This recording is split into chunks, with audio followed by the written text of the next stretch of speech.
the Southpaw, Corey Braun, on the program. What's going on, buddy? How are you? I'm good. How are you? I'm great, man. Thank you so much for taking some time to chat with me today.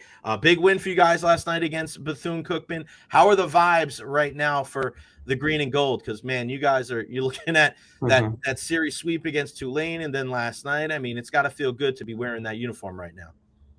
Yeah, the vibes are amazing. The guys are really gelling well as a team, and just couldn't ask for better vibes on the team. It's awesome. You're you're the guy Friday night sets the tone, man. How much do you like that? Because I think it's cool that you're playing these 3-game series. You start on Friday night. All eyes are on the Friday night starter, and it's a big responsibility, man, to be able to get that ball and to be able to toe the slab and to set the tone, especially the way you did it Friday night, throwing Mhm. that complete game shutout. I mean, what does that mean to you to have that responsibility for this team? Yeah, I just love going out there and competing. I mean, that's really all it is. And whether I'm the Friday guy or a bullpen arm, it's the same either way. It's just got to look at it the same. It's just going out there and competing.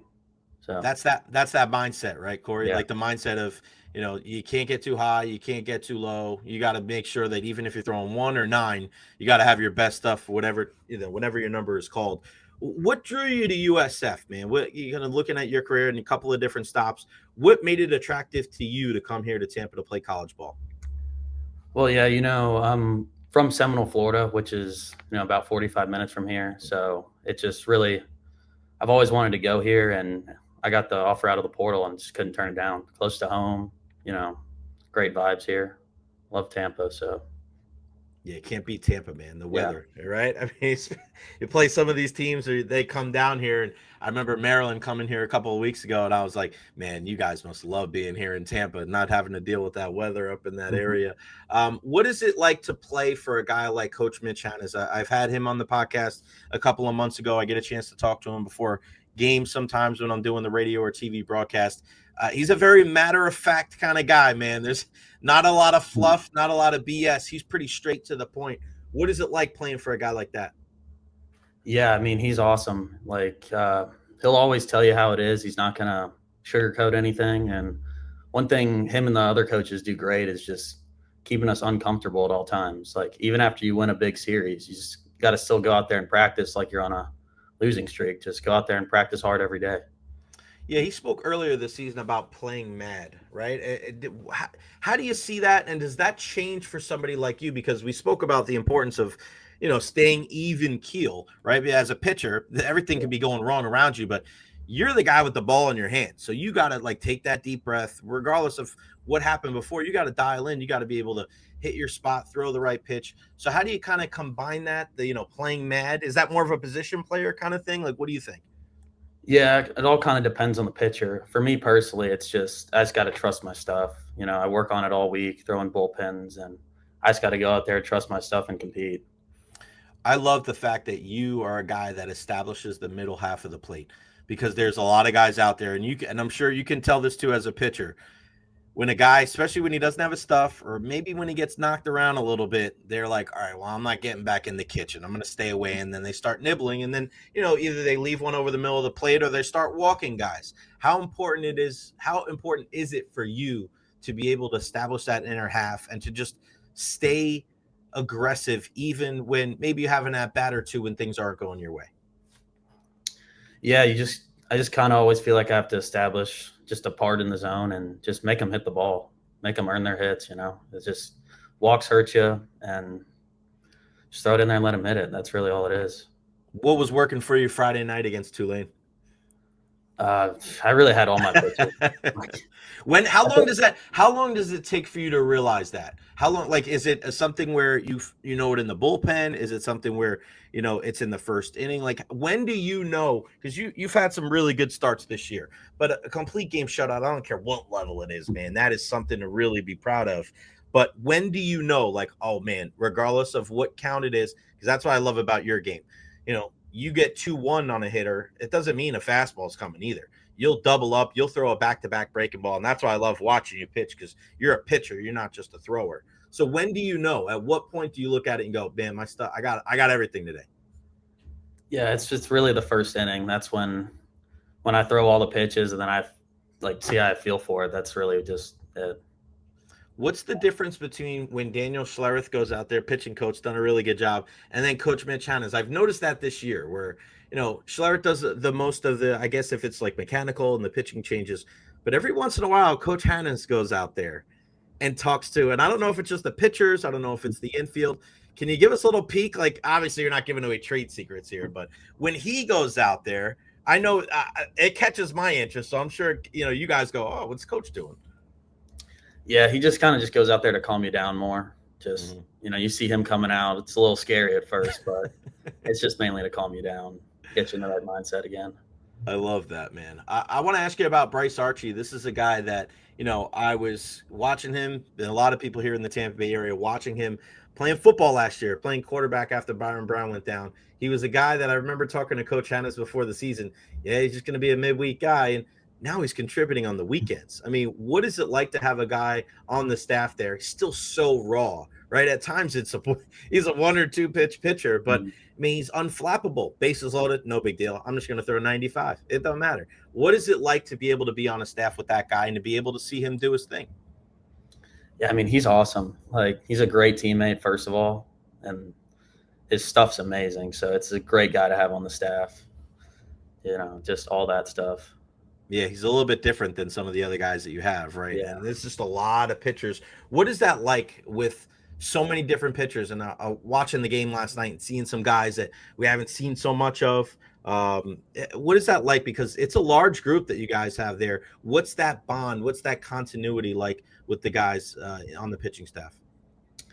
Yeah, I think we have great chemistry as a staff as a whole. Everybody knows that their role pretty much now, and they just need to go out there and throw strikes and get outs. I mean, that's really all it is. There's a consistency now with the lineup. It hasn't been much of a change because, you look at the outfield. Like it's Jackson, it's Pruitt, it's Brodell out there, and just a couple of switches maybe here or there. Lance is. I'll ask you about the inside the park home run here in a second. But what is it like to have knowing who's going to be behind you? Matt's kind of settled in a little bit at third now. You got Carlos is coming at second. Brad Key and Greco, 2 Tampa kids playing short and first. What is it like knowing that you have a pretty similar, 7 guys behind you and catcher in front of you? Yeah, it's just great always having the same guys out there because you establish a trust with them, and that's just awesome, Yeah. Lance Triple, this guy, yesterday hits an inside the park home run. One of my favorite things about sports, Corey, is when you see guys do things that you're not used to seeing them do. When you see like an offensive lineman score a touchdown, or you see a big center that can't shoot in basketball hit a 3. When you see a catcher rumbling, bumbling, stumbling around them, and he can run a little bit. Don't get me wrong, Lance can run a little bit, but to see your guy, your backstop, run all the way around the bases and get an inside the park home run yesterday, what was that like for you and your guys? Yeah, that definitely fired the dugout up. That was awesome. You don't see that often. So especially Lance doing it, big team guy. It's just awesome to see it. He brings a lot of energy too. It's just great. He's a guy, man. He's really like one of the unsung heroes of the team. Like he's back there a ton. Like he catches all 3 games. Like he's a beast back there. What is it like knowing that you're playing well right now and now you're going on the road? Because you have, and we see this with softball too, you're stacked early with those home games because there's teams in your conference that obviously can't play at home that early. How do you guys take what you've done so well so far and take it to this weekend, knowing like, all right, now this schedule in the conference is really going to kick up. Nobody's going to care what happened last week against Tulane. You got to look forward. How do you bring that performance and that type of mindset into the game this weekend? Yeah, I mean, it's just how we practice. We know it's always tough playing on the road, but it's just got to keep it the same. And when we go down there Thursday and practice, we got to lock in on everything we need to have success on the weekend. What's your daily repertoire? So like, what is your schedule now? So, like you told me, it doesn't matter where you throw, you're going to give your best effort. But now that you've kind of locked in, because I know pitchers, man, I grew up, I coached ball for almost 10 years. I know pitchers, you guys, especially left-handed pitchers, man, you guys, you got your routine. You got to be able to make sure that everything is lockstep. What is Monday, Tuesday, Wednesday, and Thursday like for you before you get into the start on Friday? Yeah, so Monday and Tuesday are just mostly recovery days, lift days for me. And, Wednesday, today, I'm going to end up throwing my pen. and then Thursday just rest up and get ready to throw on Friday. How many pitches for your bullpen today? About 25. 25. Okay. And is that how much is out of the windup? How much is out of the stretch? And are you working on all your pitches too? Yeah, about half and half in each, and then just throw all the pitches, see what feels good, whatever doesn't, work on it more. Yeah, I love that, man. And I think that's an important thing when you talk about pitchers. There's just such a routine, throughout the week when especially when you have an idea. Can you imagine how it is too, like for guys that are like relievers? Because I just always think that it's such people don't talk about that enough, right? When you're a relief pitcher, it's like you could go a week without pitching. And then you could pitch every day. Then you could pitch every other day. And then you could pitch in the second inning. You pitch in the seventh inning. Like, talk about that mindset to just be like, hey, man, you got to be willing to go 100 miles an hour for maybe 3 batters, maybe 1. You never know. Yeah, that's what makes it tough being in that spot is you might not throw for 2-3 weeks, and then your name gets called, and they expect you to go out there and be the same guy you were. It's just all work ethic there, and you just got to keep your head down and work. Just make sure. It's not ever like easy too. So it's not like, oh yeah, you got a clean inning, come in the top of the 8th, you got a 5-run lead. No, it's like, hey, the guy before you just walked 3 guys. It's bases loaded, nobody out. You guys are up by 1. Here's the ball. Just like, it's not for the faint of heart, man. It really isn't. What do you like to do, Corey, outside the baseball field, man? When you're home and you're just chilling and you're away from the game, what do you like to do for fun? Yeah, I like to go golfing and go fishing a lot, but haven't got to do a lot of that lately just with how busy we've been, but yeah. Are you a lefty golfer or a righty golfer? I'm a righty. Yes. See, it's funny because I know a lot of guys, like my brother's the opposite. He throws right-handed and he golfs lefty. My dad's the same way. But a lot of left-handed guys that I know, they golf righty. Was that just because it was easier to find clubs that way, or was that where you hit in baseball growing up? No, I hit baseballs lefty, but it was just, finding lefty clubs growing up was almost impossible. So my brother got hand-me-down clubs from my uncle, but that's the only way that he was able to stay lefty. So yeah, I definitely feel your pain there. If your car broke down in the middle of the night, who's the one teammate that you're calling to pick you up? Ooh, I'm gonna have to say Jorge. Hey, Cardenas. Yeah. He's another guy, right? I mean, when he's come in, it's so weird. Coach Mitch Hannahs has gotten into this thing where it's like after you, there's almost like the Rays do it with an opener, and then these guys come in. And Jorge has been he's got some pretty electric stuff, doesn't he? Yeah. His changeup is really good, and with that heater touching 95, like you can't beat that.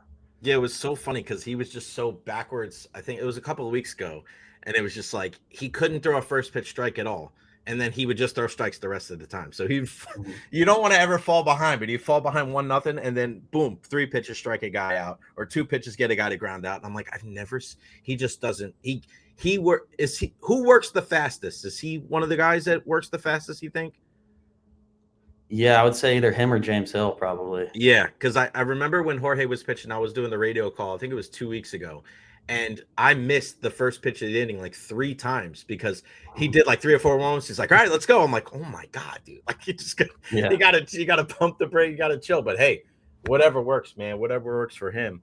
Who is that, I guess, one teammate? Like who's some of your guys that you kind of go to for whether it's advice, whether you bounce ideas off of? What's that group like, between you and some of the pitchers? Yeah, I would say probably Corbin Little and Caleb Punsack are 2 guys that you just always go to. Big glue guys, just all about the team. Just lefties, the lefty love. Both the lefties. How cool was it to see? So Corbin last night got a chance to pitch, and I think was that his second appearance last night, or second or third? Yes. Yeah. So last night I'm up there and I'm up top. And his mom, I think it was his mom up there. She had a little shirt on the back, and she was pacing. I'm not going to guess. It definitely was his mom. You don't pace like that unless it's your son. And she was so like nervous, and I was so happy. And I walked by her at the end of the night and said, "Your son did a great job." And she was so happy. I mean, what is that like to have friends and family, like that nervousness, even after the game, like when you're all done? Like, what is it like to have that type of support? Because when you're a pitcher, it's completely different than maybe any other. It's not like, oh, you had a bad at bat. Don't worry, you did a good job in the field. It's a zero sum. It's black or white sometimes for pitching. What has that support been like for you over the years? Yeah, I've had great support with my parents, grandparents, and friends and everything. And yeah, I've definitely heard stories of my dad pacing up and down in close outings and stuff. It's funny to hear. What before I let you go, man, and thank you so much for your time. What's kind of the goal now? Do you guys talk about how well you're playing? Is it just you kind of keep your head down? Do you get ever in a spot where you're looking ahead, like, because the team didn't make the postseason last year. So do you talk about that, any kind of stuff? Do you allow yourself to think big picture at all, or is it pretty much one day at a time? Yeah, we've just been keeping it one day at a time. Just go out and win the next game. That's all you can really think about. So It's yeah, exciting, man. It's exciting. Do you feel the energy? Like, you see the football team there, you see the lacrosse team there. Like, what is it like to be a member of the USF Athletics? Michael Kelly does such a good job of bringing everybody together. I mean, do you feel that support? Do you feel that love on campus and off campus? yeah, the support's amazing with Yeah. all the teams. It's awesome. You really can't beat it. You can't beat it, and it's really tough to beat you on Friday nights, my friend. Corey Braun, left-hander for USF. This wasn't that bad, right? We had a good time. We had a good Yeah. time talking ball, man. I mean, it helps that I coached for a while too, and I do some radio and TV with you guys. But Corey, man, you are a great representative of the USF athletic program, man. It is so fun to watch you pitch. Stay aggressive, man. Stay aggressive. Keep busting those guys in on the hands. Trust your defense, and the sky's the limit for you in this team. I appreciate your time. Best of luck this weekend, and we'll see you soon around Yeah, thanks for having me. Thank you, buddy. Good stuff there.